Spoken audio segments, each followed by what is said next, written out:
Hi, we're here hanging out with Granger Smith. So tell me, are you excited to play here at Wild West tonight? Yeah, I love Wild West. Love me some Love It.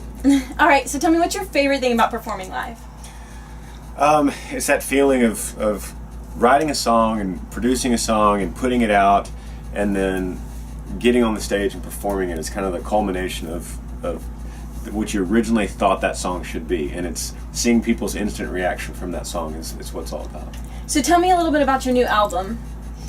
Dirt Road Driveway is my 9th studio album, but it's definitely the record that has gotten us our touring wider. It's gotten us more nationally known, and so it's the one I'll remember for a long time as kind of being the it's even though it's my 9th album, to a lot of people it's my first, and a lot of artists have that album that's kind of the breakthrough record. So I'll always remember this as being the one that finally got us out and got us touring.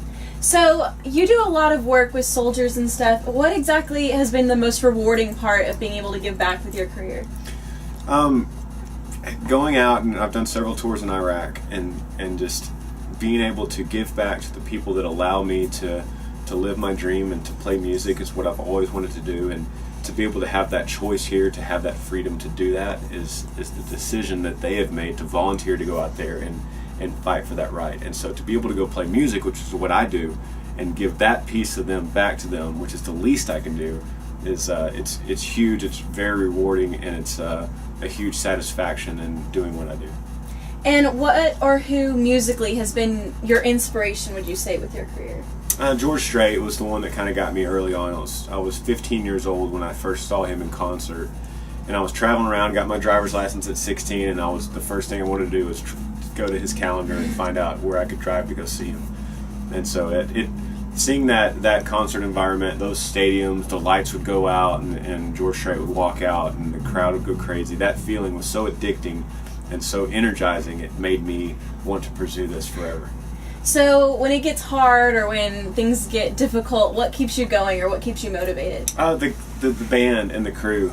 We're all we have out here. It's the same.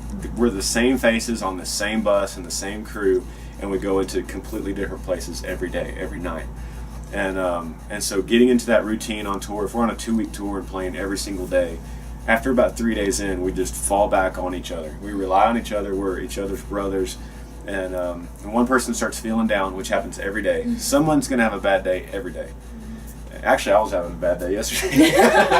But there's something that goes on, and you're just like, God, this sucks right now.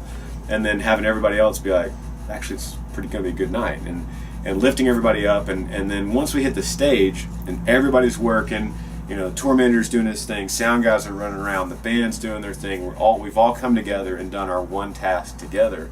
It just makes all the problems go away.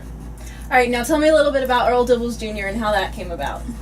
That came about, that's a very common question on where the heck did that guy come from. But my brother and I, we've been making a lot of videos for a lot of years, doing different characters, and Earl Dibbles Jr. was just another one that we wanted to do. It kind of represents a couple of my family members. And we're out there where my parents live in Central Texas, and I think it was just an off day. We were just hanging out, and I said, let's go make that Dibbles video. And at that point, we thought it was funny, but we didn't know if anybody else would. We put it out, and it just started getting all these views, and we've been chasing it ever since. So what advice would you have to an aspiring artist or someone who looks up to you as a role model? Well, I would say the one thing that really turned my career and towards being the front guy, being the singer, was starting to record myself a lot. And so I would say get a hold of recording gear, which is so easy to find now. Everybody's computer could do it.